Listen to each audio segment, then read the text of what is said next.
पहले दे देलू हमरा गोदी में खेले के लाला। पूरा सोचनी भइल सपन एही से करी छठ के पूजन। पूरा सोचनी भइल सपन एही से करी छठ के पूजन। पूरा सोचनी भइल सपन एही से करी छठ के पूजन।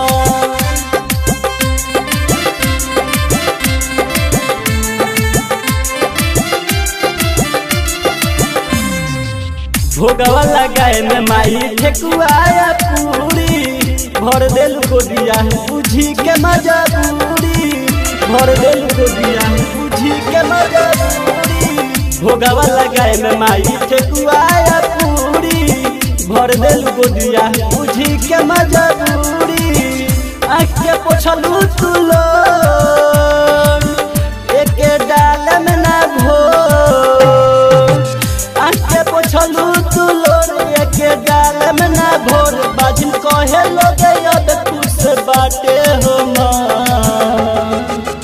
पूरा सोचनी भइल सपन एही से कर छठ के पूजन। पूरा सोचनी भइल सपन एही से कर छठ के पूजन। पूरा सोचनी भइल सपन एही से कर छठ के पूजन।